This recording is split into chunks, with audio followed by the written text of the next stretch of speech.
Hello everyone, আমার রান্নাঘরে তোমাদের সকলকেই স্বাগত জানাই। এখানে আমি শুশুনির শাক নিয়ে নিয়েছি। হ্যাঁ, আজকে আমি শুশুনির শাক রান্না করব। আর এই শুশুনির শাকে কিন্তু প্রচুরই গুণাগুণ আছে। যাদের ঘুম হয় না তাদের পক্ষে তো এই শাক খুবই উপকারী। শুশুনির শাকগুলোর মধ্যে অনেক ঘাস পাতা আছে, আমি তাই শুশুনির শাকগুলোকে ভালো করে বেছে নেব। আমি তো খুব ছোট ভিডিও বানাই, বন্ধুরা প্লিজ ভিডিওটিকে স্কিপ না করে শুরু থেকে শেষ পর্যন্ত দেখার জন্য অনুরোধ রইল। শুশুনির শাকগুলোকে বেছে নিয়ে জলে ধুয়ে পরিষ্কার করে নিয়েছি। আর নিয়েছি খুব অল্প পরিমাণ কুমড়ো কুঁচো করে। চলো তাহলে রান্নাটা দেখে নেওয়া যাক। কড়াইতে আমি 1 চামচ সরষের তেল দিয়েছি।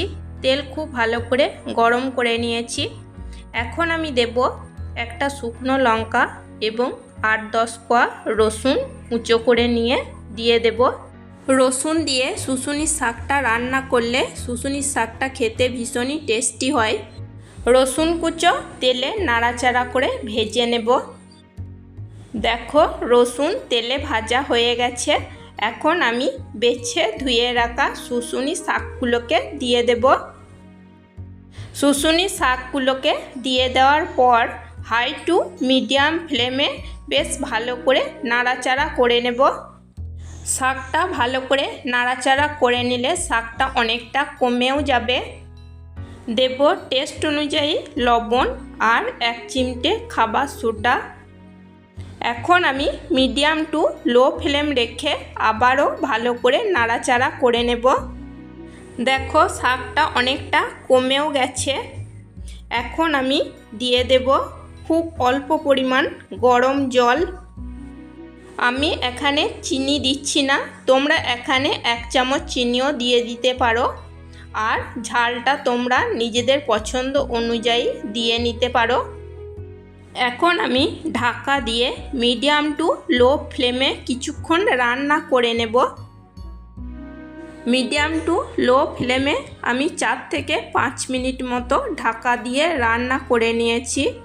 খুন্তি দিয়ে একটু নাড়াচাড়া করে নিচ্ছি।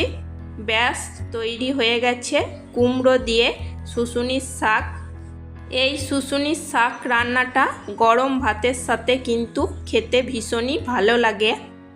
শুশুনির শাক রান্না যদি তোমাদের ভালো লেগে থাকে তাহলে বাড়িতে একবার আমার মতো করে এরকমভাবে শাক রান্না করে নাও, দেখবে এটা খেতে দারুণ লাগবে। পরিবেশন করার জন্য আমি শাকটা একটা প্লেটের মধ্যে তুলে নিচ্ছি। রেসিপিটা যদি তোমাদের পছন্দ হয়ে থাকে তাহলে একটা লাইক, কমেন্ট, শেয়ার আর সাবস্ক্রাইব করে আমার এই ছোট্ট চ্যানেলটির পাশে থাকবে। লাইক করবে, কমেন্ট করবে।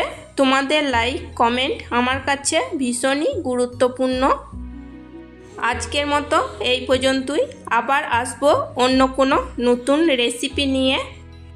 আর প্রথম থেকে শেষ পর্যন্ত ভিডিওটিকে দেখার জন্য তোমাদেরকে জানাই অসংখ্য ধন্যবাদ।